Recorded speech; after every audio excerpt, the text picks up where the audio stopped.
Kang. I think I'm maybe the only person that laughs at that. I laugh out loud every time I do that. I guess I'm gonna have to like add a thing. Like we're gonna have to add like a conk. Like the We'll law. have to get a new one. We'll have to get a new. Yeah, we'll have to get a new thing. Maybe one of those things where you like go over it and then like, bling, it's like it magically appears. Yeah, I like that. Here's a funny story, you guys. When I was a younger Jamar, I had a overnight job at a college where I was like a security desk guy, and I had I was an 11 to 7 skeleton shift guy. So I did not get a lot of sleep. If any of my overnighters out there know how hard it is to get a good rest, I would come home from work, try to take a nap, wake up at noon, pay bills, try to go back to sleep after dinner. So at 10 o'clock, I had to get up. And my alarm clock was Law and Order in the other room. When I hear that, kang, kang. And my girl would be like, Jamar, get up. I'm like, oh. So I have this weird like trigger anytime I hear that gung gung. Like I feel like I have to get up and go to work. But you know what's not work? Pencil to Pencil, your favorite pandemic podcast.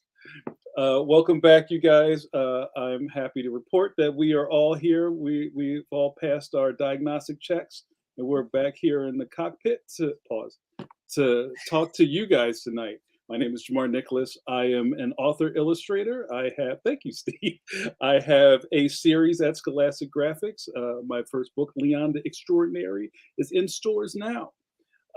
I don't do this all by myself, you guys. There's other people involved, such as you may know him as the world heavyweight champion of webcomics. He goes by Stone Cold Steve Conley. What's up, Steve Conley? Hello, gentlemen. Good to see you. Yeah. What's new with you, Steve? You got a Kickstarter going on today? No, this is one of those weeks, those few weeks where I don't. I'm still fulfilling the last one where it's going great. Speaking with production companies to make minis, all sorts of cool stuff. Yeah, and the middle age working on that and a short story. I'm really excited about. I can't talk about it just yet, but Heroes Con is coming up in June. I hope to have some news before then about some cool stuff. But good to see you. Yes. Wow, that's fantastic, man. Well, you know what? We're always making moves here at the Pencil to Pencil compound. Steve, would you like to introduce our other host? I think I'd be remiss if I didn't. I think you. Everyone, this is the Tower of Power, the man of the hour, too sweet to be sour, the maestro of mark making, Mr. Mike Manley. Yeah, what up, Mike? Good evening, everyone. Good evening. Good evening. Mike, what do you do? Not like we don't know, but I draw 2 syndicated newspaper strips, Judge Parker and The Phantom. And I always seem to be having other things to be working on, and I have other projects in development that shall be announced, I hope, by midsummer. wow. Yeah, I've really been examining the winds of change that are sweeping. That are always sweeping, but I always keep a nose to the rail, Yeah. And, I've had some very interesting conversations in the past.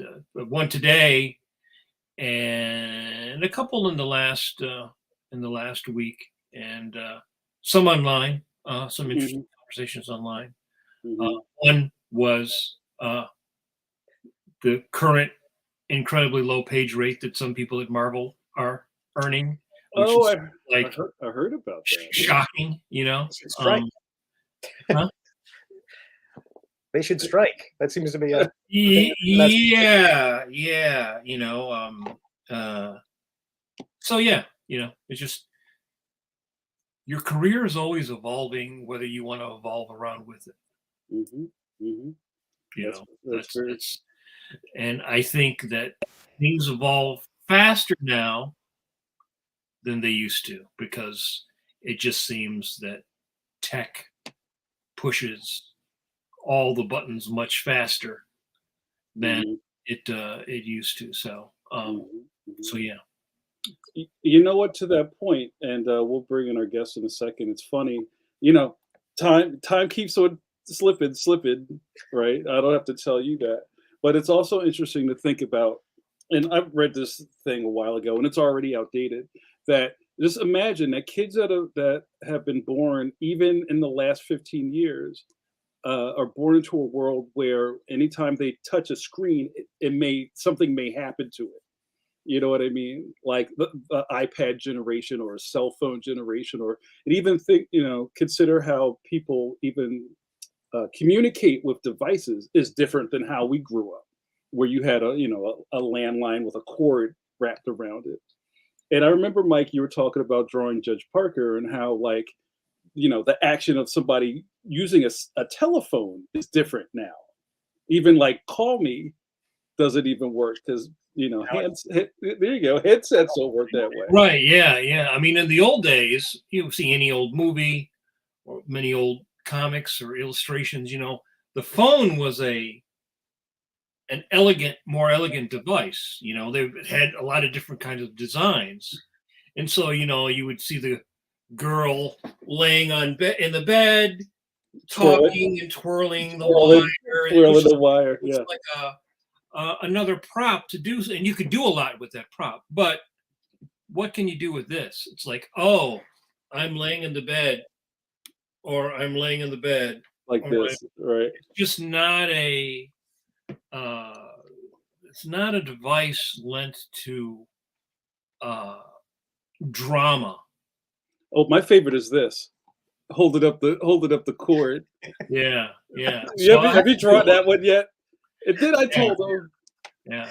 I mean, you used to see a lot of classic, illustrations where the woman is doing something interesting there's interesting things you could do with the cord. It's just as a design element. And that's all kind of gone now, the somebody staring at a screen is just, and the screen itself is just always just a rectangle. In fact, when I was working on Ren and Stimpy last year, one of the issues was whether they were going to still do the Lucille Ball era stuff or not. And if you look at a TV in the 50s, the TV in the 60s, the TV in the 80s, you went from these ornate wood panel with some round and some square to everything became a little bit more square and a little bit more square, and you stopped having wood panel. You stopped having, like, the TV wasn't like a piece of furniture, right? It wasn't incorporating wood paneling or textures, to where now if you draw a TV, it's just like a picture frame. Might be on the wall, right? Might be on a little stand, but all those things make it less interesting to draw. No, it's just less interesting to draw. It's like if you look at the tech in the 60s, it's interesting. And then the tech on the old TV shows with all the blinking lights and the checkerboard thing. I was watching some movie on Turner Classic Movies the other day. It was a weird movie. It was about the space program before the space program was, was going on. And they landed the lunar lander was a Gemini capsule stuck on top of the lunar landing thing, like that. Just all the gadgets and everything, and it was looking like how different all the design was on that, which affected the shapes of your compositions and everything. And now you don't have that. You look at something like the new Star Trek sets; they're just looks like an Apple store. Infographics like everywhere. Yeah. I mean, even to like, I was thinking about MCU, Tony Stark, even just him being in a space and doing all this like Minority Report stuff with his hands and everything. Right. It's just Yeah. you just go, oh, okay, I guess this is what he does, and you don't even think twice about it. Which is still not as interesting as his Jack Kirby design to me. Yeah. Steve, you got anything to weigh in on that? No, I just like everything's easier to draw. It should make your life easier, Mike. And every wall's a rectangle. Just get a Zipatone pack of cell phones you can just rub off, you know. Oh, Just that's cut out, all stick fine. down, you know. Well, I wanted to touch on this weekend is Free Comic Book Day. I just want to touch on that. Oh yeah, right. So Saturday, if you have a local comic shop in your area, check it out. They might have some free comics for you. I know I will be at the Cards, Comics, and Collectibles shop in Reisterstown, Maryland on Saturday. Free sketches. Sketching is until my hand breaks. So yes. that area, come on by. Wow. Now, as I understand it, since it's Free Comic Book Day, if I see that copy of Fantastic Four #1 on the wall, it's free, right? That's right. You just walking in there making a move. And speaking of that, I'm also in attendance at Free Comic Book Day. And you guys, Free Comic Book Day is at almost every comic book store in the nation. It's not just at Steve's place. It's all over. It's a celebration. Speaking of that, I'm double booked, Steve Conley. I'm going to be at Brave New World's Old City in old school Philadelphia, Pennsylvania, like cobblestone Philly, like narrow street old school Philly. And then I'm going to boogie over to King of Prussia Mall, where I'll be at Uncanny ! In the afternoon. So I'm very excited. Hope to see you there. Oh, also at Uncanny, they're going to have a photo booth with Leon frames in it, so you can get your picture taken with my boy Leon. Oh, that's fantastic. And they'll steal your soul. That's what I understand. The views of Mike Manley are not sure whether it is. So, yeah, what up, Tom Zola? You know the boy TZ will be at Bedrock Comics in Houston. Houston. I love it. And I'm not doing any free comic. I'm drawing comic books on Free Comic Book Day. I love it. All right, you guys, we've bantered enough. I know you're waiting with bated breath for our guest tonight. We go way back a little bit. Our guest Kennon James is a fantastic illustrator. I don't even remember how we met, but I knew I was immediately attracted to his style. You know, there's such a very short list of kind of like people who do fantasy illustration in my mind of people like the classic role-playing game interior artists, you know, like Jeff D or Jeff Lovenstein for the Shadowrun stuff, and you know, on and on and on. And you know, Steve's grinning because he's in that world with me. And there was something really just magnetic about Kennon's work. And again, I don't remember how we met, but I might have just emailed him. Was like, "Yo, see, I did it. Yo, this stuff is amazing." And we're going on to be good friends. And he is probably the first repeat guest, you guys, not for Pencil to Pencil, but Kennon was a guest on Comic Book Diner, my old podcast I did with John Gallagher and Rich Faber. That's how far back we go. Isn't that crazy? That's crazy. Wow. But we're going to talk a little bit about his career. We have some links so you can see what he's doing now. He's got a fantastic Kickstarter that he is stumping for right now. And we're going to talk about the art form. So I hope you're ready. If this is your first time watching, this is live. This is a live stream/podcast. If you're watching on Facebook or YouTube, hit a reply or comment, and it might show up on the screen. All right, that sounds good to me. What about you? All right, you guys, get ready. We're gonna start the rendering process. Let's bring in our boy Kennon James.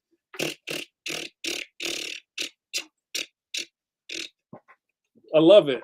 Look at it; he's fully formed. What's up, man? Oh, I can't hear you. Your mic's off, bro. Turn your mic off. There you go. All right, you're good. I blew it. I was in the green room and I muted myself and I came out and nothing. I had this joke I was going to do about like the Jeff Goldblum fly, like a guest is going to show up and like half of their face is melted off because they didn't render the right way. but I'm glad you're all here. Kenan, how are you, bro? It's good to see you. I am great. I'm great. Thanks for having me. Yo, one of your people shouted you out in the comments already. We got a shout out for Hug Bro. You know the name. Yeah, that's my brother. What up? Actually, Yo, what's up, Nathan? Good to see you. I love Hug Bro. I'm no part of your crew, but I love the energy that you guys bring. So thank you, and thanks for bringing your people with you. thank you, thank you.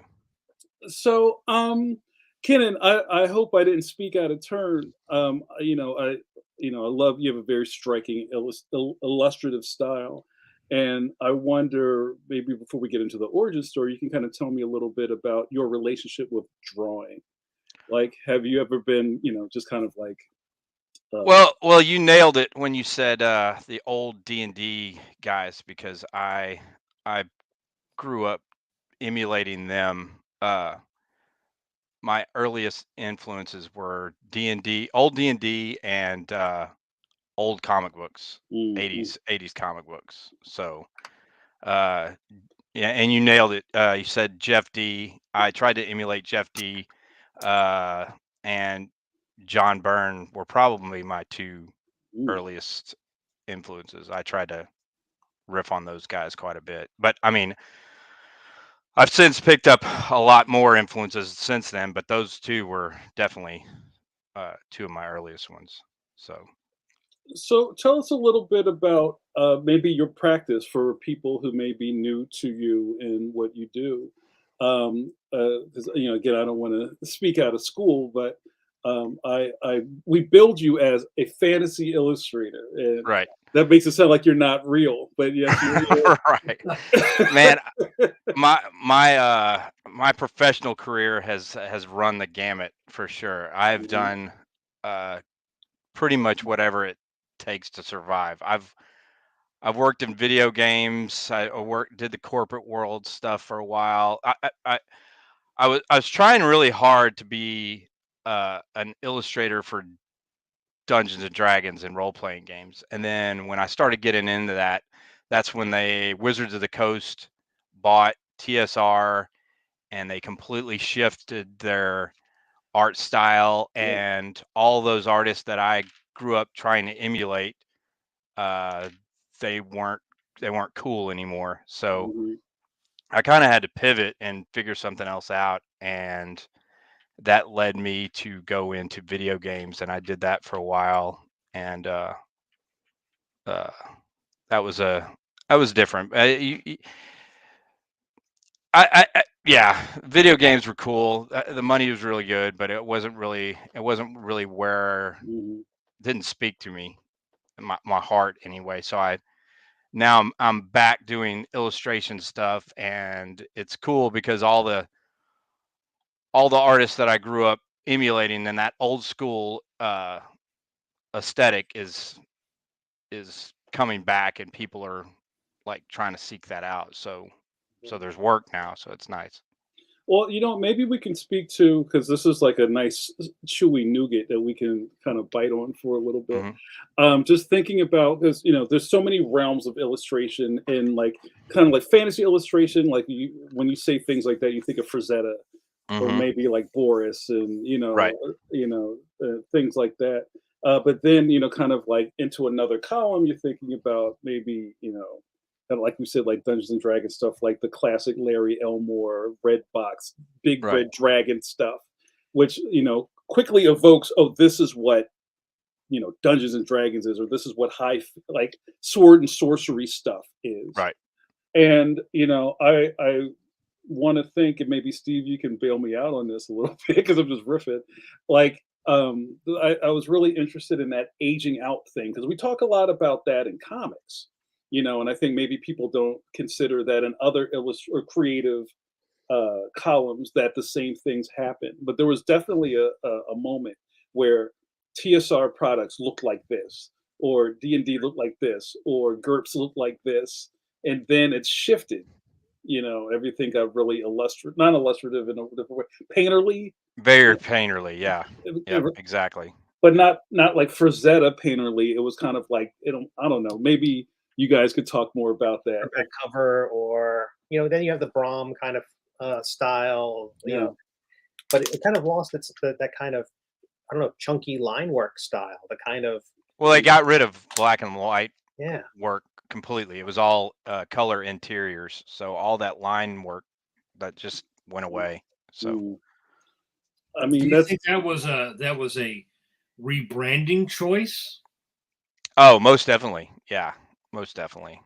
I think it was they were trying to step away from that old aesthetic and make everything high, without. I don't know these things for certain, but the fact that they could print everything in color, then why wouldn't they? So they just figured, well, we'll just do everything in color now. So mhm. And I Right. think there was kind of the aesthetic of D&D grew out of the Xeroxing world. right, You know, right, it had to survive the worst photocopier. So right. it had to be chunky. It had to have heavy shadows. It had to have that style. I love that's what you've got. That you have this Mhm, kind of almost like it's I don't know, in the comics world it kind of came, they had a throwback with like Darwin Cook, you know, mhm. Bruce Timm. You had people who were like that style wouldn't have flown 10 years earlier. It had to kind of, people had to go, wait a minute, I like that stuff. It had to have that callback feel to it a little bit, and then they kind of took it to a new height. I feel like you're doing that with with classic D&D artwork. It's evokes that stuff without being strictly an imitation of it. It's really cool. Mm. Well, like I said, it's nice to that people are interested in seeing that again. There's work that's calling out for that.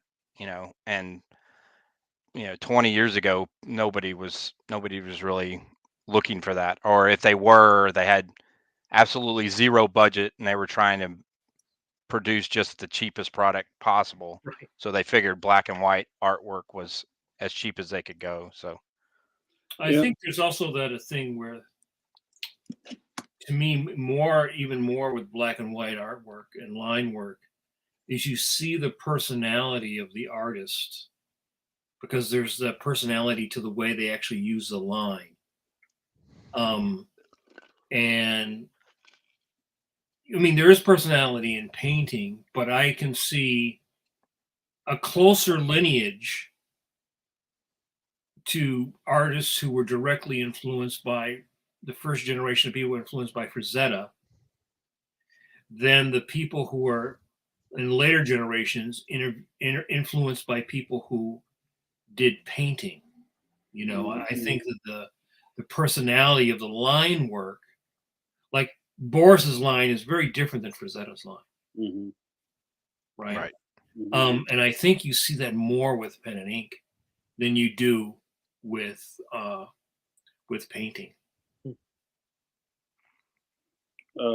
Yeah, I agree with that too. And while we're talking, I'm going to show a smattering of Kennon's work. So, and I put in the chat, people can go and start checking out your Instagram. Um, and I hadn't thought about kind of like that transferal of making cheap photocopies, or kind of putting booklets together to maybe sell at a show, into like this giant like thing that role playing games turned into. I think Steve and Kennon and I kind of share like a weird kind of like nerd background, because I was into this stuff like in the early '80s, and as not even as an escape. Well, it kind of saved my life, and I have to go on record to say D&D saved my life, because I was at a very interesting juncture in my life where I could have went that way. And I was going that way, and then my cousins called me one Saturday and said, very begrudgingly, I think my aunt put them up to it, and they called. They was like, "Yeah, do you want to come play this game with us?" And I was like, "What game?" You just come over, and I got introduced to this thing, and we sat on the porch, and I avoided the streets for my teenage years. You ended up not becoming the kingpin. I'm just saying, it was a real thing, and there was something about it. It was like the illustrations. I always liked Conan, but Conan wasn't. It wasn't all of it. Like I felt like something was missing from that, and I loved everything that was going on in the Marvel things, but I wasn't really connected. But D&D kind of like that was the other half of it. for me. So, just, I would just pour through the books, and that illustration style just kind of put me into the universe. So, just kind of finding on later in life that there are other people that were into this stuff, and then to have, someone like Kenan who draws like that is just like, yo, let's have a conversation. Yeah. So I just want to kind of like applaud you for having that style. If that makes sense. Yeah, well, Sorry for all that. Sorry. financially it's been rough, but it's good that it's yeah. I probably should have learned how to paint and do Photoshop better, but I didn't, and here Well, we are. what, Kenan, can you, maybe this is a good time for your origin story. So can you maybe tell everybody about kind of like how you came up, got into art, if any schooling or young experiences that led you down this path? Oh well, all right. Well, like I said, I grew up. I grew up reading a lot of comic books.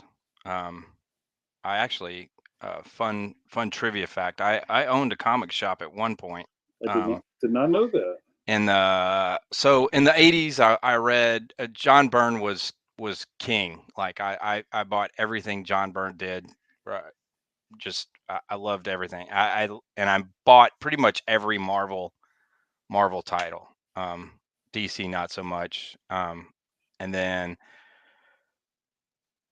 I really tried to emulate John Burns stuff. And then about the same time I was playing D&D in high school and middle school and high school. And then really tried to emulate the D&D guys, but it was all line work for me. It was always I was always trying to do the line work. I was never thinking about learning how to paint or do covers or anything. It was all I was really more interested or uh, the art in the interiors called to me more than the covers usually did. Hmm. And I didn't have a classical art upbringing. I learned how to do everything myself. I bought books, and in high school art class, I was buying a lot of art books, and I remember at one point I was using markers a lot. I discovered markers, and I was using markers a lot in Hmm. art high school art projects, Hmm. and I was using liquid paper for my highlights. Yeah. And my art teacher was like, "We could probably find something better than liquid paper for you to use." And so I was just all about the mixed media and learning how. And then when I got out of school, my grandparents, my parents were like, "Well, what are you going to do?" And I guess I'm going to go to art school. But I didn't. I wound up going to the Art Institute, and Hmm. my degree is in visual communications, which is just a fancy non-accredited name for graphic and advertising. Yeah.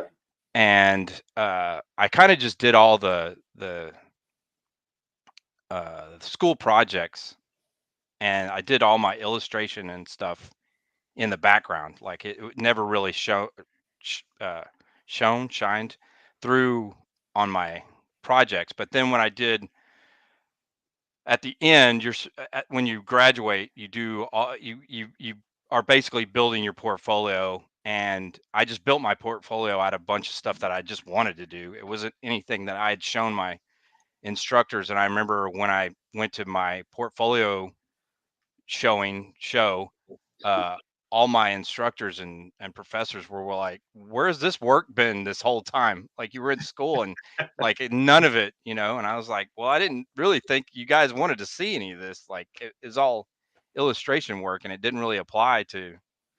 So yeah, and then I got out and fumbled around and didn't really do much. And I went through a stage in my life where I wanted to be a rock star more than I wanted to be an artist. And that I went through that phase, and I finally realized that I was a way better artist than I would ever be a musician. So I just quit that cold turkey. And the last band I was in broke up, and I was like, "That's it. I'm done with that." And I feel like that kind of set me back about 10 years because I concentrated on that, and I should have been just doing art the whole time. But it was good times, and I don't regret it. But I got a slow start, or a slower start, and then after that, I did a lot of odd jobs, and finally was like, I need to put this art degree to work. Mhm. So I just started, and this is before the internet. So the Art Institute had these jobs where you could go. Well, they had this folder, like an actual 3-ring binder, that you could go into their office. Alums could go in and use this 3-ring binder, and it was just a big folder full of people that would come in and say, we're looking, we need an artist, and this is the description of the job, and this is how much it pays. And Mhm. they would just fill in these forms. And I remember week after week, I just go in there and I just write down all the ones that sounded cool, and I just started doing a bunch of freelance. And around the same time, I started sending my portfolio to TSR and Dragon Magazine, and I got a few hits. And I did some work for Dragon Magazine and Dungeon Magazine, and then that's about the time that Wizards of the Coast bought TSR, and everything changed. And then they were like, they didn't really want the stuff that I was doing, and so that's when I had to kind of pivot to something else so I could survive. And then I just got into doing video game stuff, and I was like a production artist.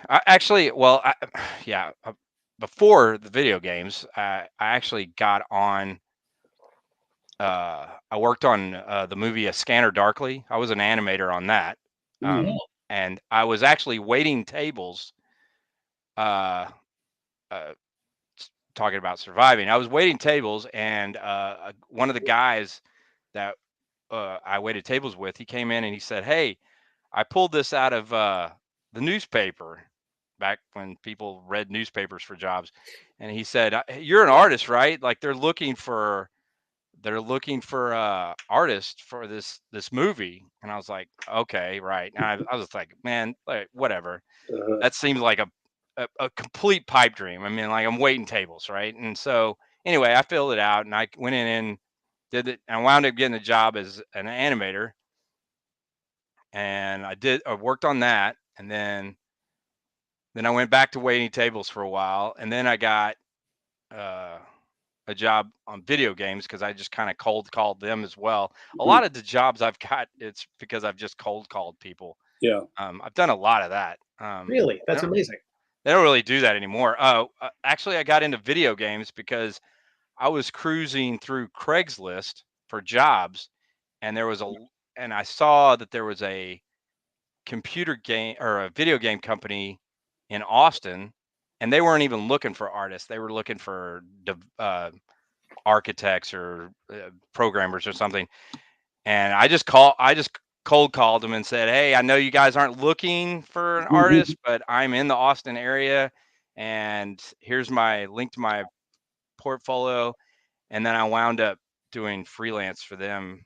They started calling me for freelance, and I worked for freelance for them for about 4 or 5 years. And then and then they got bought out by Zynga, and then Yo, I don't know. I think my Mafia Wars game is still running somewhere. Yeah. So anyway, long story. It's been a long road, man. But yeah, I wound up working for Zynga for a few years on. All I did at Zynga was develop games that never saw the light of day. So what would that entail? Like them having a concept and you doing sketches of the concept, or Yep, exactly that. They would say, okay. I mean, like the whole time I worked there, they're like, we're going to build this game, and then we're going to make a bunch of assets, and basically we're going to have a bunch of meetings, and we're going to build this, just basically build this game to launch. And months and months would go by, and we'd work on this, and we'd develop assets, and then something would happen in the marketplace. um, and they would say, okay, we're changing the whole thing of the game, and now it's going to be, instead of this Farmville game, it's going to be a Sims game, and now we're gonna. I mean, like literally for like a month, and I still my wife still jokes with me. For a month, I worked at Zynga, and all I did was draw and make different colored socks for an avatar that was like inches tall on the screen, and I did that for like a month and just did socks. So yeah, it's been a long road, man. So. And how did you learn animation? Is that something you learned in college? Is that something? Animation. Oh, I completely forgot. I lived up in Oregon for a long time because a buddy of mine that I went to high school with called me out of the blue and said, "I'm opening an animation studio. I want you to come work with me." And I'm like, okay. And all I did, I knew this guy. He was a buddy of mine that I did art with on the school newspaper. And so I didn't have any. I had zero animation background, and I just moved up there and worked with them, and basically just was a concept artist for them. They did all the animation. I just designed characters and concepted and stuff, but they did the heavy lifting. I just came up with the cool characters. I thought they were cool, but yeah. But then when I worked on a Scanner Darkly, it was more rotoscoping. So we were using software where it played to my strengths because they wanted they wanted someone who could ink and have character in their line. So you're tracing actual live footage, but you're also using I mean, there was a lot in Scanner Darkly where we just were making stuff up too. I don't know if you've seen that movie, but there's a lot of stuff where you're just drawing freehand. But they wanted is that answering your question? I'm like, Yeah. I wouldn't consider myself a traditional animator by any stretch of the imagination, and it's not something that I like enjoy doing. Like I enjoy the rotoscoping stuff because it let me do what I like to do, and that's ink ultimately. But like doing the paper and doing the same character 500 times and like no thanks. I wasn't there for that. There was a question in the chat. Our good buddy Eternity Forever. You have to say it like that. Forever. Says, is Richard Corbin an inspiration of yours, or did he have any influence on your art and the look of your textures? I would not say he is, but I kind of see that. I see that because I love Richard Corbin's stuff and I love his inks, so I can see where that's coming from. I've read a lot of heavy metal, so that's probably probably got that stuff by It's just like osmosis, you know.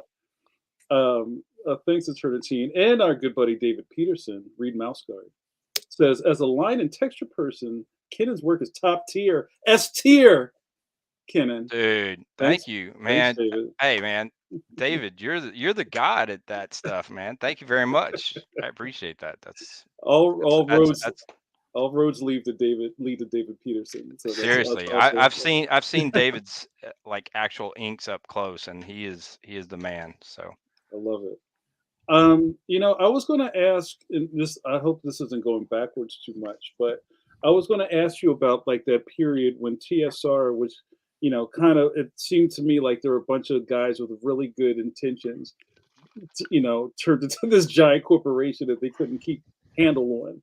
So they had to, they got out at some point. Did the whole creative art directing and the art leads, did that all change too? Like, did your contacts disappear when Wizards? pretty much. Can you maybe talk about that for a minute, because that's really interesting. I feel like I was right at the cusp of like breaking in and following a path that would have led me down to do more painterly stuff.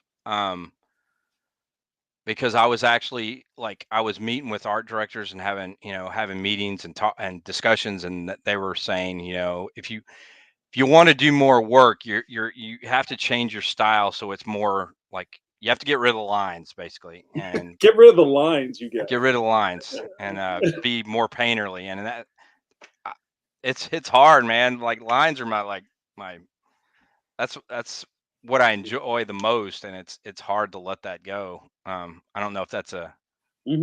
Hmm. a crutch or not, but that's just kind of what I So lean towards. But was there a period in that where you were like, well, shit, I guess I need to change, or did you just go, well, maybe this oh, is most the right definitely, most time? definitely. I was trying. I was doing. I mean, there's a piece that I could show y'all that was just like this is as close as I got to painterly, Mm, and I enjoy. I mean, I thought it was good. It made me really nervous. Like I was way outside of my comfort zone, and uh, my stuff probably would have kept going in that if I hadn't, because right around that time when I was really chasing that's when I got the movie gig, and I had to just kind of put that stuff to the side, and I worked on the movie gig for a while. So mm, okay. Yeah, because I know that those are really pivotal points in a lot of creatives' lives where it's like, well, hey, you know what? I was going this direction. Then the gatekeepers are telling me I just need to draw like this guy. You right, know what I mean? And it's kind of yeah. like, what happens to those people? Or can you snap back from that? And maybe Mike, to kind of mix it up for a second, can you maybe talk about that, kind of like in the comic book realm, how that, as I'm sure every couple of years that kind of shifts, and it's like now the house style is turned into something else, and how does that affect the artists who were getting work at the time? Well, in the 80s, I think there was it was interesting. When I came in, I'm older, so I loved all the stuff from the 60s and the 70s, Buscema and Neil Adams and Kirby and all those guys. And I remember it was sort of shocking to me that that the guys that basically I always think of the guys who are Marvel Comics or were Marvel Comics to me when I came in were like, no, that's kind of like weird, old, tired kind of stuff. And I remember my first trip to Marvel, John Byrne was up there and he was doing the Fantastic Four, and he had brought in a bunch of pages. Hmm. And so it was sort of educational to see the pages. And I think he was actually doing them twice up at the time. He was doing them bigger, like the old style, but the smaller style that everybody draws, 11 by 17. And I remember his ink was very gray. It wasn't like dense black. Yeah. And I remember showing my work, which was very Kirby inspired, and it was sort of like, well, yes, but that's not what we want now. We don't want that's not the style now. And comics has always been that way. It's always a chase the fad kind of thing. So if somebody comes in and they're popular, then you want other things that chase that fad. Mhm. You want stuff that's in the same wheelhouse. And to me, I'm looking at the stuff that I love, and I'm going like, this is not, it's not the same to me. So it's something that you have to sort of think about, that you're there are forces outside of your control that dictate taste, or Mhm. dictate taste to the company. Sometimes it might be something that was accidental that ends up becoming popular, and then they go, well, we want more of that, right? Mhm. So TSR gets bought out.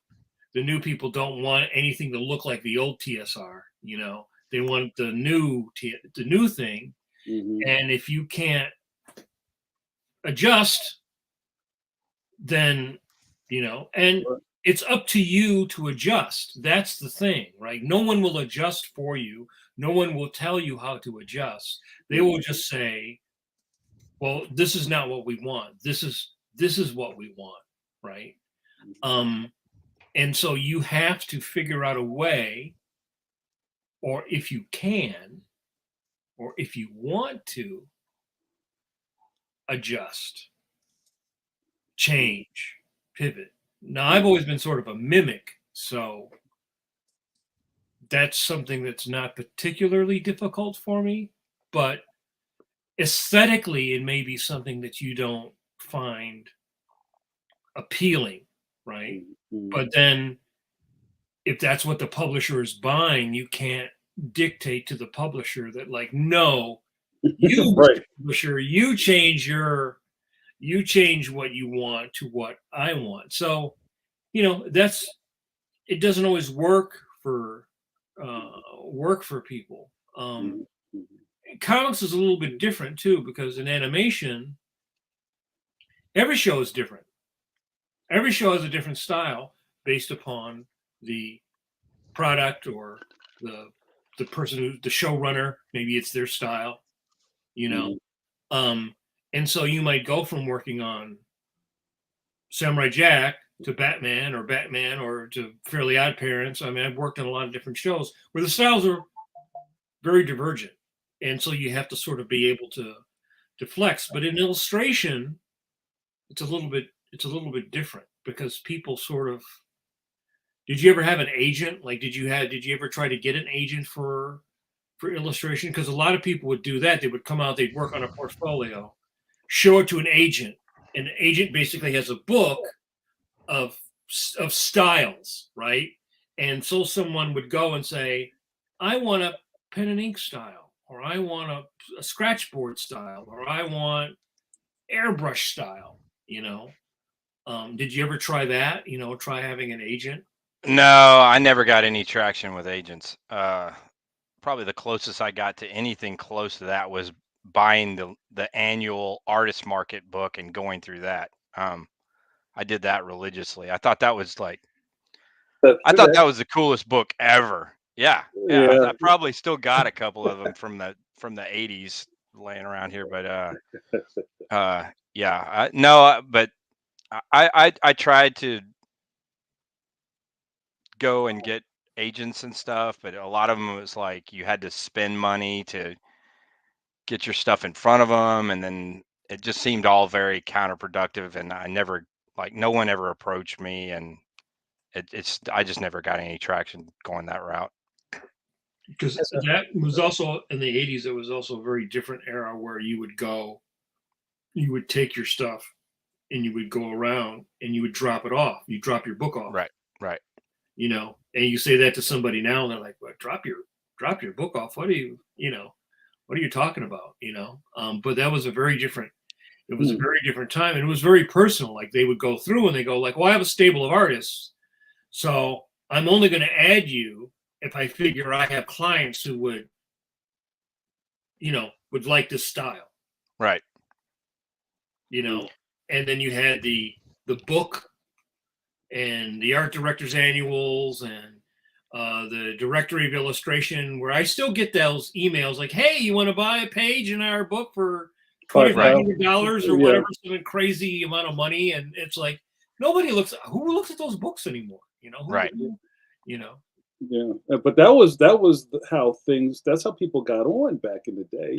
You paid your $3,000 for a one-page ad, right? And the art directors would pick that up and, like, just 3x5 posts all over it. So As a fan of John Byrne and comics, did you ever try your hand at sequential art?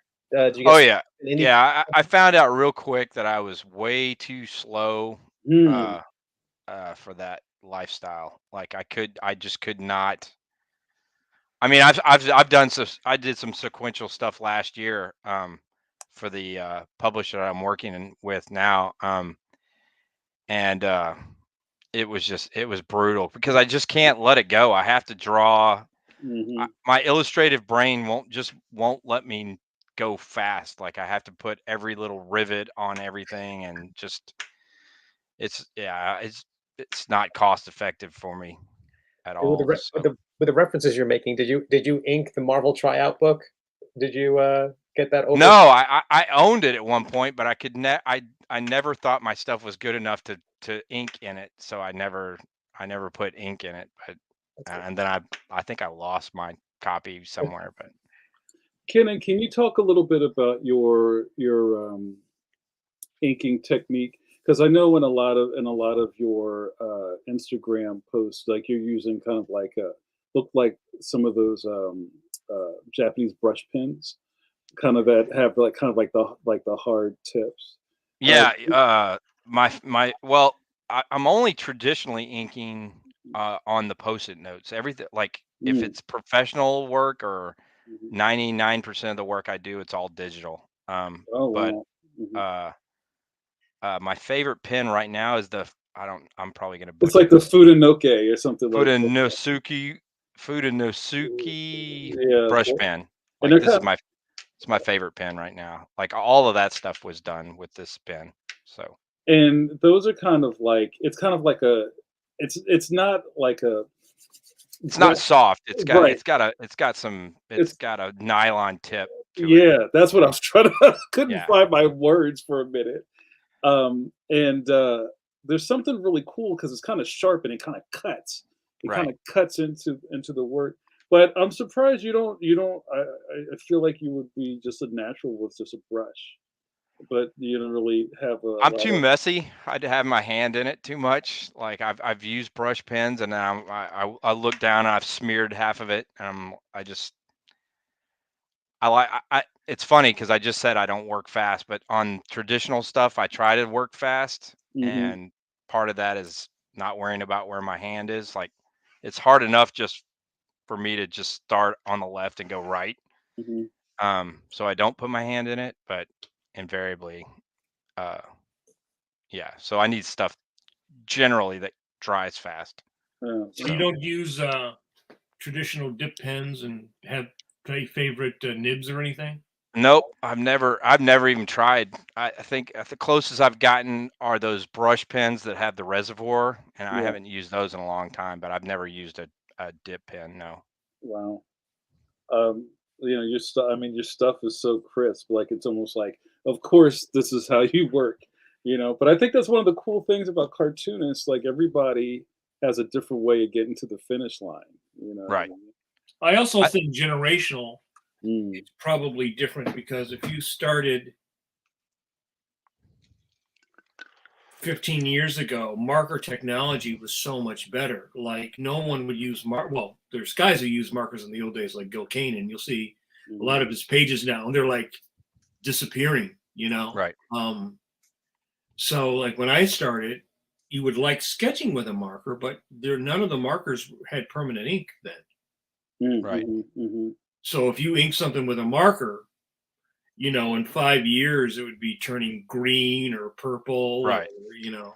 Yeah, I've got a lot of old stuff that's like starting has started fading, and yeah, so that's kind of a bummer about using markers. I haven't used markers in a long time, but I used to use markers quite a bit, and kind of try to get away from them because of that. Is they weren't light fast, but um, yeah, I I went through a period where I used markers quite a bit.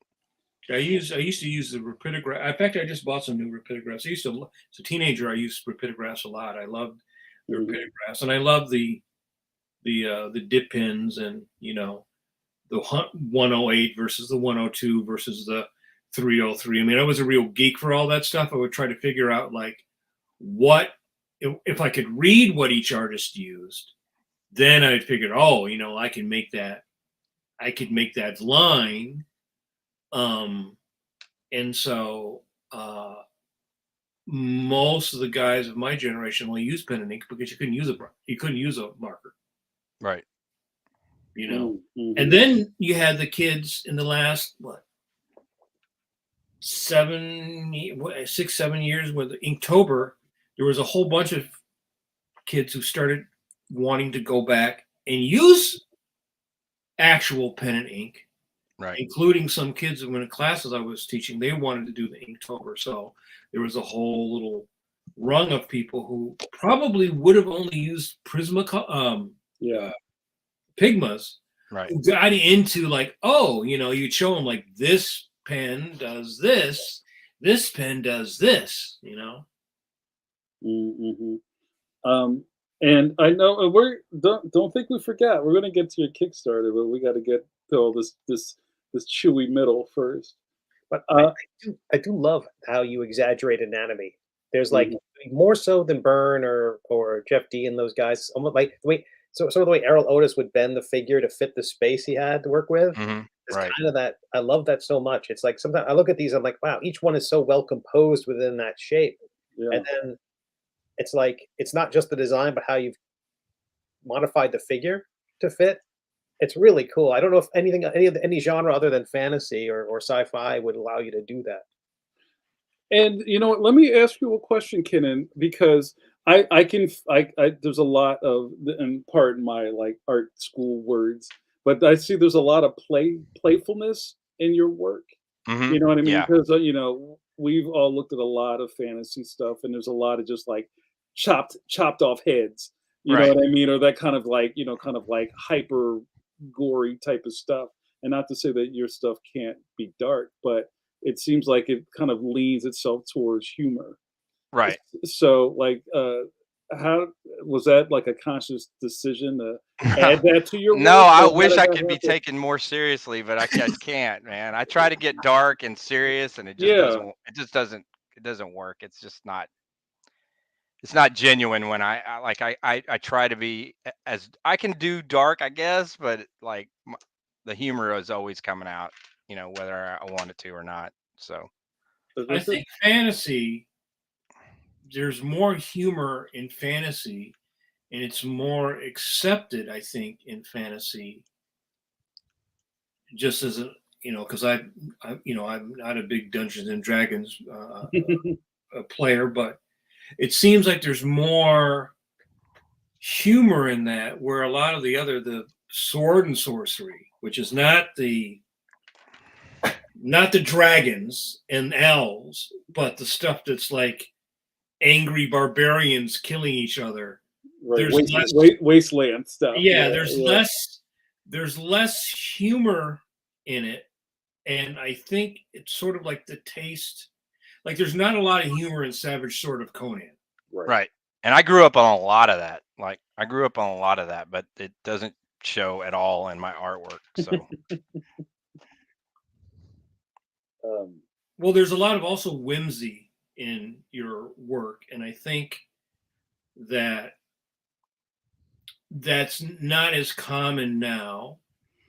Although you see more of it, I would say, in manga, you see more whimsy. It's something that kind of got beaten out of American comic books because everything is like grim and all the heroes have their, not taking a good bowel movement in about 40 years, But I see when I look at fantasy art, I will see more humor. And that's just an observation from seeing different students, like the students who do the fantasy stuff. It tends to be a little bit more varied and a little bit lighter, right? right, And it might also be, and maybe I'm wrong, but in my day, I only played Dungeons and Dragons a couple times in high school. It was all dudes. But now there's a lot of women that play Dungeons and Dragons and have their own games that's just women. I had a friend that did that. And so I would think, well, then that's a different level of fantasy, a different level of engagement, a different level of imagery, because uh, a 14-year-old girl probably has a different taste than a 14-year-old boy. right. I don't know if you've experienced that working in gaming where, different games are aimed at different audiences. that's an interesting question, Mike. Yeah. Yeah. Well, for me now, the clients seek me out because of my aesthetic. It's not like they see my stuff and they're like, I have a project and your stuff would be good for it. As opposed to now, or as opposed to in the past where I'm trying to shop to certain clients and I'm trying to do artwork that'll fit their project. It, if that makes sense, right? Yeah. Um, because I think my days of kind of chasing clients are kind of over. So if people like my stuff, that's cool, then it'll be a fit. But if it won't, then it probably won't work out. So Do you think because of like social media and the way people can so easily view your work, um, that might also affect it? Where like in the old days, you kind of had to take your stuff around and show it, and then they're like, yeah, I'm especially oh, most definitely, because if we didn't have social media, I'd still be searching for that really small niche of people that wanted old school aesthetic, and fantasy that had some humor to it, because a lot of people, or a lot of game companies, want everything played real straight and they don't want any, and uh so yeah, to answer your question, yeah, social media is you know a godsend for me So anyway. how do you and maybe this will tie into your Kickstarter, how do you sort of, you utilize or weaponize your social media to work along with you? Because are you using hashtags? Are you interacting with your audience? Um, Yes, I try to do all that stuff. I don't know what works, really, honestly. I don't know if hashtags work. I don't. Uh, I try to post semi regularly. I know some people have said. I feel like all artists are trying to figure out the whole social media scene. Uh, I don't know if hashtags work, and I've had other artists say that you need to post every day, and then I feel like if I post every day, the audience will get tired of it, and I don't, and the response will kind of drop off, so I'm like, okay, well, maybe I'm just going to take a break, and Hmm. then when I post after I've taken a couple of weeks off, then that post gets a lot of response. So I don't know. I mean, I have no idea. I'm trying everything, but I don't know what's working really. So yeah, I mean, and I know what you mean. I also think that you're trying to figure out something that they're always changing, right? right. So, um, Well, just like we were saying about reels, like now we have to make reels, so now I have to film everything I do so I can make reels, because just posting images on Instagram doesn't seem like it gets much traction, but when you post reels, then you get more traction. So yeah, well, I know there was an artist who started a new Instagram because he felt like his Instagram had really grown and then it just became stagnant. And so right. what he did is he started a new Instagram and then that one started growing. But while his old one, which had a lot more followers, ended up being stagnant. So, since you're a freelance artist and you're trying to navigate all this, and obviously your social media is important to your footprint in the world for people to see your work, what percentage of your productivity goes towards monitoring and incorporating your social media? Oh, it's not that much. I mean, I'm not doing anything specifically for social media, but I mean, I'm maybe 5%, maybe. I mean, I just take stuff that I've already done and drop it into an Instagram template that I have that's the optimal size for Instagram, and post from there. And I have a kind of a stable of hashtags I use on everything, but I think I don't, like I said, I don't know if hashtags do anything or not. I've experimented and not put any hashtags, and I didn't see any difference between what got more attention and what didn't. So Yeah, I mean, I know that I've read things where you post certain times of day, you post certain days out of the week. I've read things where they say you can't use too many hashtags because if right, you use too many hashtags, then the it will- algorithm will knock you doesn't down. right. Yeah. So then, yeah, I don't think anybody really knows those answers. And I reactivated my LinkedIn a little while ago, and so now you get all these people writing you and going like, "Well, I'm an expert. I know how to get more people, drive more people to your to your Instagram account or whatever." But I don't believe that any of that is true. I think the one thing I've observed, because I have a professional account, so I can see my demographics, Oh, gotcha. which is a good thing to have. Because then you see what percentage, what age, where they're coming from. If you're trying to catch the youth culture, it's a very different demographic than people who are over 30. It's a very, very different demographic. Right. And so if you go, well, what is my audience, right? Who are my followers? How do I maximize reaching my followers? I think you can kind of figure out some of that stuff with that. Was also doing a thing where I would pay to promote stuff, which I don't do anymore, because I found that when I initially did it, it would boost my numbers. And then after a while, it didn't boost my numbers. So why am I, Right. so have you ever done that? Have you ever paid to boost your?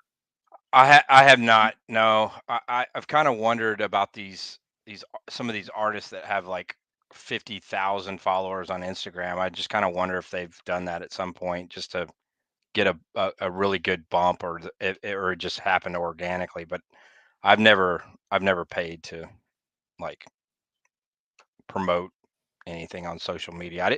I didn't know if it was really worth it. I kind of did it back when I was really trying hard to have a web comic.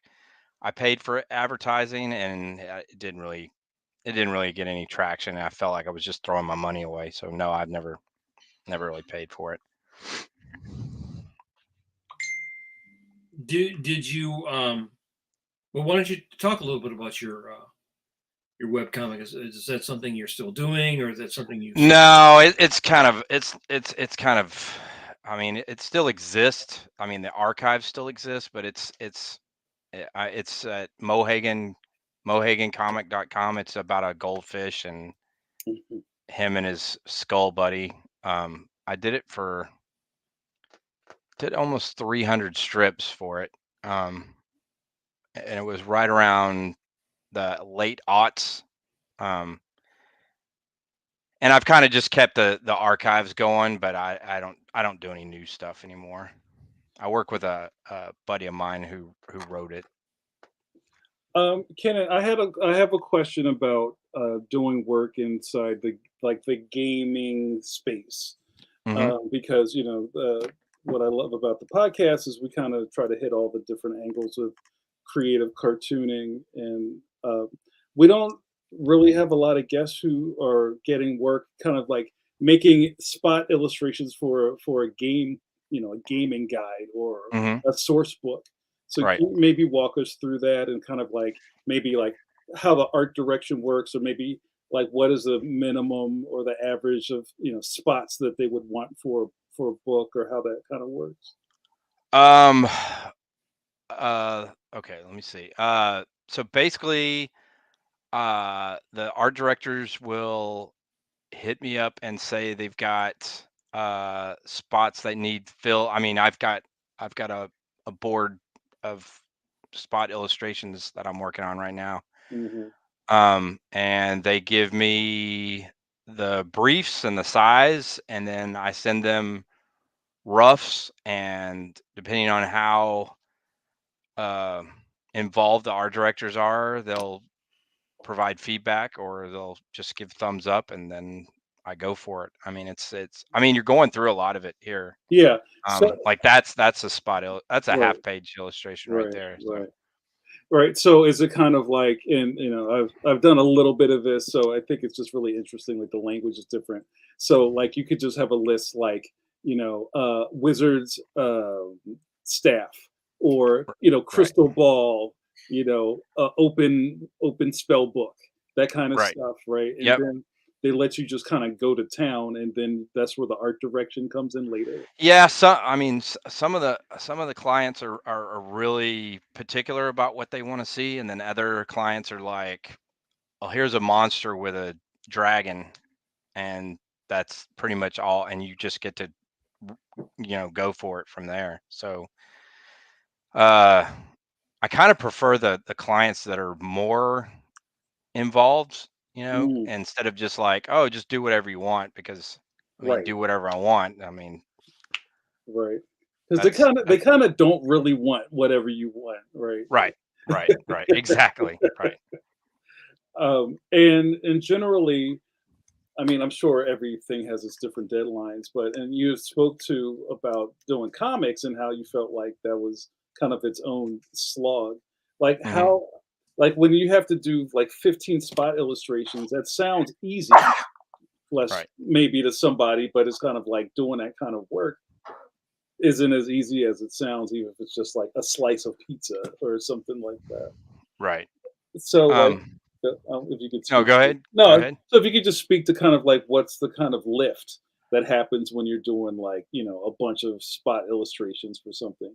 Does it Well, feel it's less daunting for me personally to do a list of spot illustrations because each individual spot illustration is its own thing, as opposed to sequential art where you're having to have it all make sense. right, Like right, you could just like, okay, here's a guy opening a door, and then the next one could be here's a a dwarf falling into a pit. It doesn't they don't have to relate at all, so they right. can just be handled individually.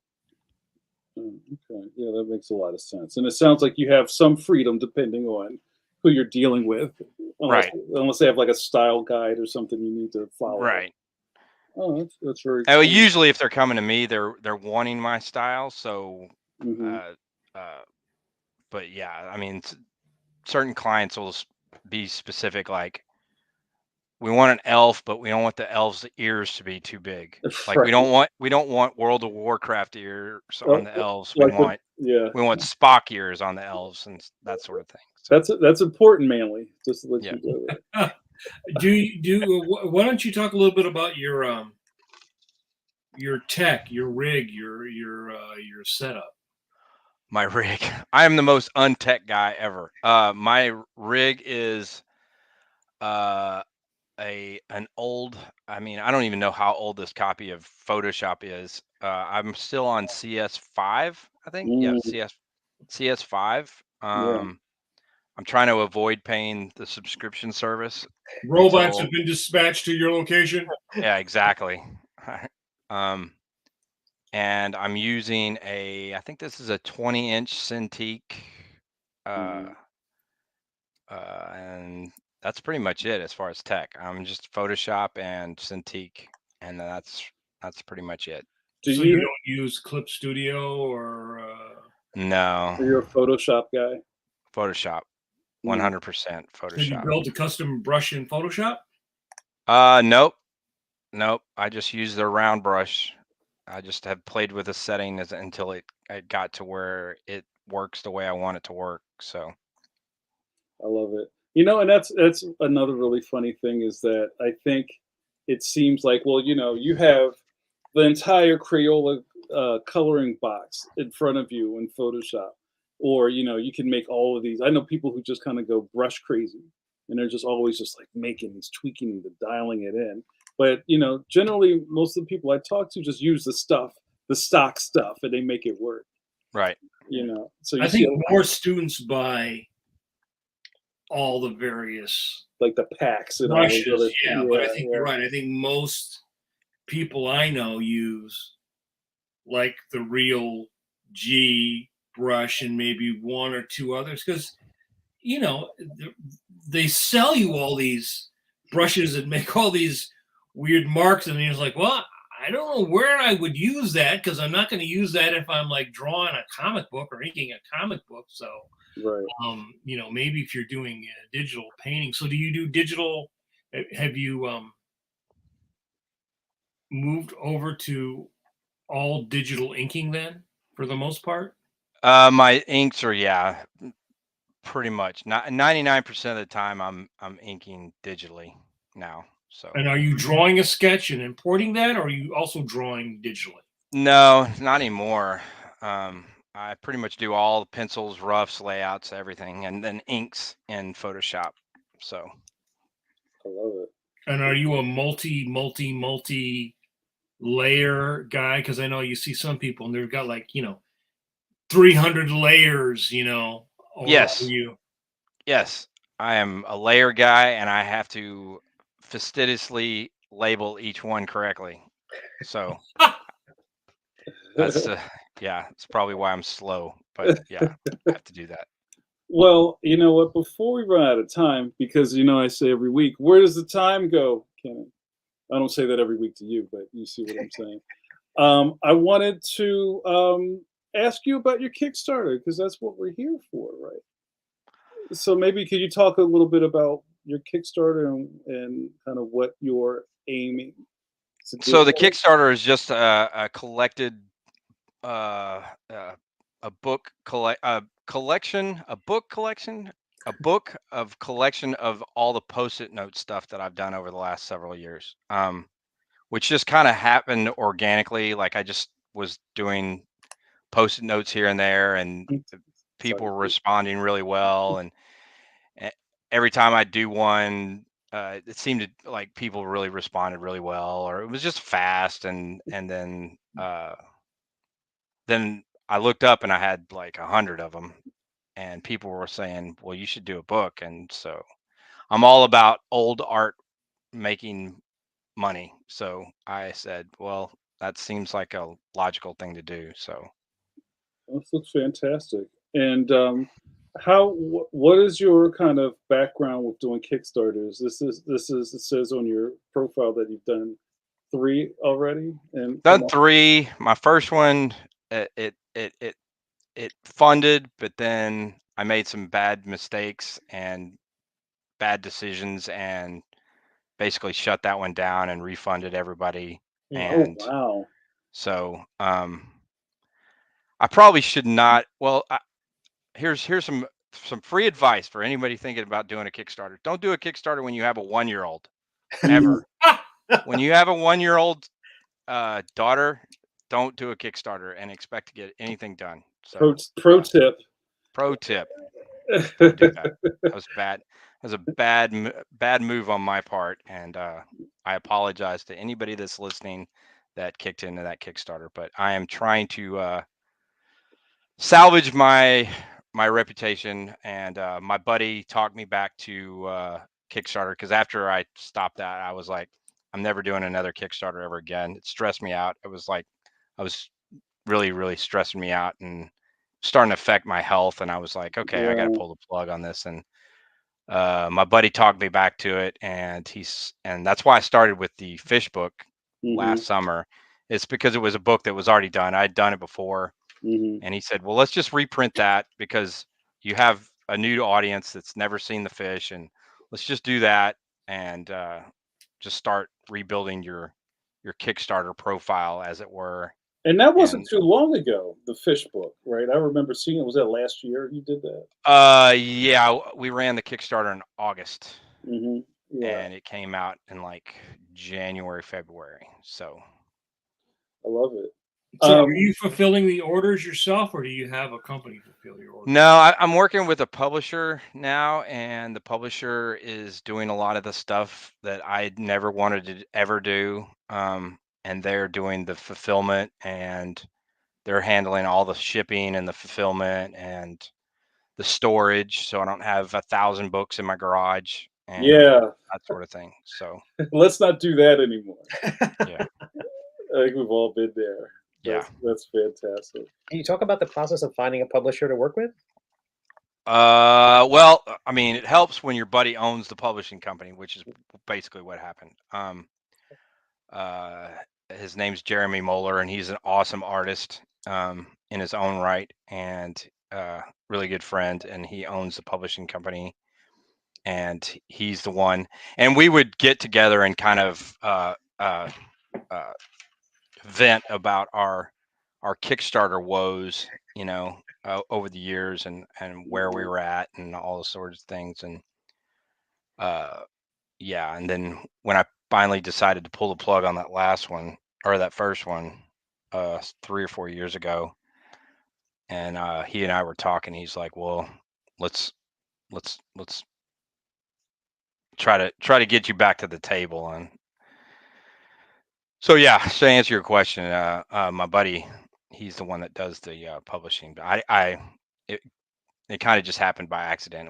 I wasn't looking for a publisher or anything like that. I was going to try to do it myself. If I did it again, I would do it. I would have tried to do it myself, but I'm glad that I don't have to do a lot of that stuff myself now. So Yeah, anybody that you can get to kind of help lift is always it was really appreciated. yeah, there's a lot of stuff that I don't mind paying for, and a lot of that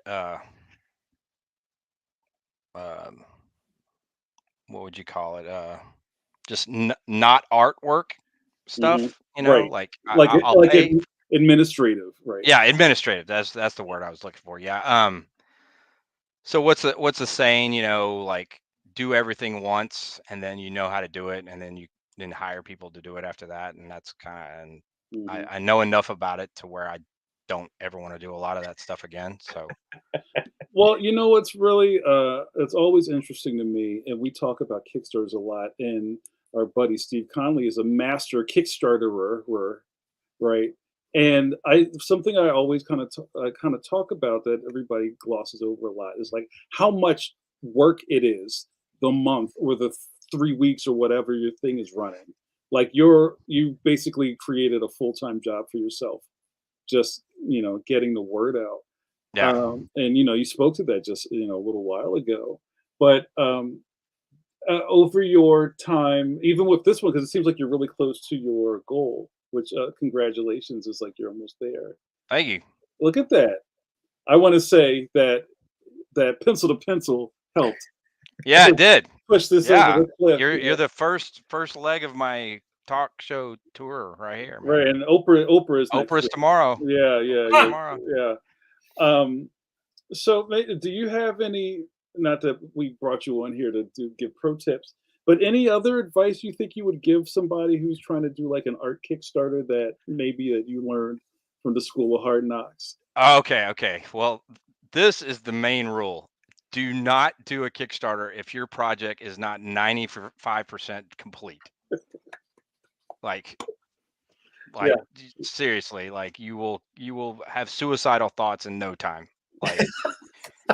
Like do not go to Kickstarter without your project being really, really close to being complete. Like almost, I would say almost 100%. And then that just takes the load off for you, and you can just, collect the money, do the project, and have it done, Yeah. So main rule of Kickstarter: don't go to Kickstarter, because my first Kickstarter, I kind of used it as like, well, let's see if people even want this, if people even want this to exist in the world, and then they did, and it didn't exist, and then I had to create it, and then back to the having a 1-year-old, and yeah, that it just the wheels came off fast. So What about? And this is something that I see, and it seems like you have a very kind of like streamlined campaign. What about the pitfall of like extra rewards and kind of like yeah, I avoid those too, like stretch goals, and yeah. that's dicey. I mean, I mean, Steve could probably talk to a lot of this. He's done a lot of Kickstarters too. So, but I'd rather just concentrate on the main, your main project and your main goal and making that better, as opposed to adding a bunch of extra things that you have to go out and create more work and then find public or printers, or more production costs, and like that's just that stuff goes crazy fast, so I can only imagine running a board game Kickstarter like that. I mean, they make a ton of money generally, but the production costs on those things have just got to be crazy. So, And also, I didn't mean to cut you off, Steve. And also, what about your Kickstarter community engagement? Because I know a lot of oof. people who I know a lot of people who start a Kickstarter and Ugh. then they kind of like lean back, but then they're like, "Oh, wait a minute, hold on." People are like hitting F5 on their keyboard the entire Yeah. month because they're waiting Yeah. for you to update again or update Yeah. again or answer them, right? And that's kind of what my publisher buddy is picking up. He's kind of doing a lot of that for me. Hmm. Because seriously, that first Kickstarter really stressed me out, and people were like the and rightfully so. Like I'm like, people paid for it and I blew it. Like I own it and I apologized. But people had full on torches and pitchforks out, and it was not a good scene, man. So Yeah, yeah. uh uh that's a lot of the stuff that I don't really like. I don't mind engaging with people, obviously, but it's there's a line, so I I love get it. I don't know if that answered your question No, or it not, does. but It's just, I like to always talk about kind of like the unforeseen costs of these things. And, people will say very quickly, do a Kickstarter. right. You know what I mean? And they don't I, talk I've about talked several people out of doing Kickstarters, like seriously, right. like people say, "Oh, I do kick." I'm like, okay, like get ready, man. Your life's gonna change, and not necessarily for the better. Like, make Yeah, sure your project is done. If you got that, then you're probably in good shape. But if your project's not done, then yeah. you're asking for it, man. So, Well, Kenneth, we're almost out of time. What happened? But oh man, I know, right? Because that's the magic of pencil to pencil. But I wanted to bring up one more thing because the chat was asking about it. This is not your Kickstarter, but an older project of yours, and I'm gonna put it on the screen real quick. Just give me a second. Um, and hold on, where is it? Can you talk about Apollo 10 and a half? oh, Apollo 10 and a half. Well, okay. The animation studio, the team, the guys and gals that I work with on Scanner Darkly, a lot of them went on to keep doing that style, and a couple of the guys and gals started a studio here in Austin called Minnow Mountain, and they've done several projects, and I've kept in touch with a lot of those people there. And when they started Apollo 10 and a half and Undone, Hmm. also that show, I worked on that as well. uh, I worked with them on both Undone and Apollo 10 and a half. Hmm. And yeah, it was right around when the COVID hit, and I did a lot of that work. Well, I did all of that work at home. So is that was that the question? Well, yeah, people were just excited to ask you Oh, about it because there are a lot of yeah, fans in the room. yeah. I Who mean, I was part of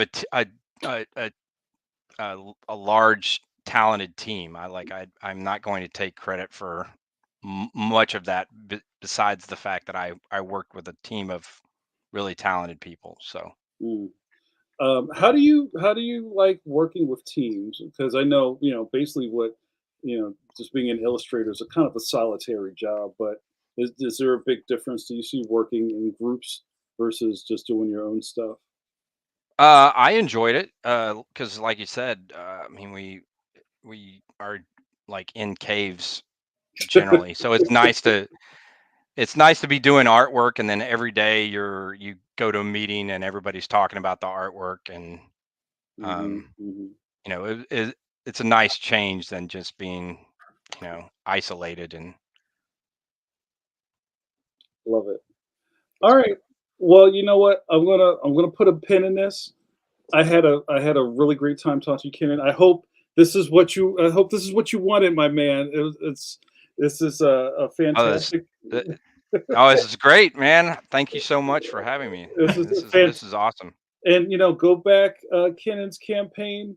I'm hitting the F5. I'm spamming the F5 button on my thing right now. Come get me, baby. Come get me. I just backed it. Everyone else should too. It's fantastic. Thank you very much. That's Thank you very it. much. Thank you. So, Kenan, where besides your Insta, what we've been showing all night, and your Kickstarters, or any other things you want to shout out, or places people can follow you? No, I mean, Insta is pretty much the only place that I'm really posting new stuff. I mean, besides Facebook, but I'm posting new stuff on Insta and Facebook, which are just linked. So I'm not doing anything other than those two social media places. Look at that. I love it. Look at those backers. What's up, Suze? People backing it, putting those numbers in. Your brother Nathan says, "Hug, bro." Yo, before you go, you got to talk about Hug, bro. Talk about gaming. Do you have a D&D session going right now? Well, actually, anything? actually, it's funny. This timing is tomorrow is the start of our big annual 4-day gaming fest that I have at my house. And Hug Bro, I should Yeah. break that down to what that means. I live in a town called Hutto, Texas, which is Yeah. it's a small little town outside of Austin. And the play on that was we were big into Sons of Anarchy, and their motorcycle club was called Sam Crow. I don't even remember what that was, but we riffed on Hutto Gaming Brotherhood, and then somebody said Hug Bro, and then it just stuck. Well, And so that became our thing. I've been bugging Kenan for a shirt for a couple of years now. Oh, dude, I'm gonna send you one. I didn't know you wanted one. I will definitely send you one. Yeah, hook a brother up. I will send you some gear, man. I love for it. Sure. That's what's up. All right, you guys. Thanks so much, Kenan. That was fantastic. Keep gaming. Keep your imagination alive. Kenan, keep up the great work. Hang out with us for a second because we're going to talk a little bit about next week, and then we're going to get out of here. You guys, thank you for all the eyeballs. Kenan, you brought these people here. I'm very excited. Besides our pencilers, our regulars, I see a lot of new faces. Guys, the party doesn't have to end. Every week, every Wednesday at 8 p.m. EST, we're giving you choice content, Chef's Kiss content every Wednesday at 8 p.m. We have a really rich archive of interviews and sessions. It's all on our YouTube channel. We even have some deeper stuff paused on our Facebook channel, so you can go check that out. And I'm very happy, you guys. I'm very happy because the guys, Kenan, we've been planning. We put our heads together. We put our tinfoil hats together, and we have almost booked the entire month with guests. You believe that, you guys? Sweet. So I'm very excited because next week's guest, yep, Eric Larson's going to be here. What? Yeah, Kenan, you want to come back? Did I just open for Eric Larson? Yep. Yeah. You're the opening act. It just gets better from here. We have some more surprises. So if you have been on the fence about pressing that subscribe button, you have no more excuses. We're gonna make it really zesty for you guys next week. So please come and join us. I'm very excited to bring Eric onto the show. And look at the chat just blew up. Yeah. So that is the magic of pencil to pencil, guys. So thanks so much. I'm going to take that off this. How did I'm so excited. I don't even know what I did. All right, let me get him off the screen. All right, you guys. So we're going to get out of here. Thank you so much to Mike and Steve, my humble co-hosts, and to Kenan, our great guest. We're going to get out of here, but I think we're still in a pandemic. We're very close. Another week, One more week. But until that time, you guys, come on, Kenny, you're going to do it with us.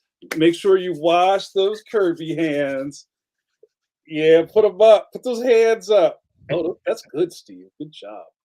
All right, guys, thank you so much. We'll see you next week. Stay safe.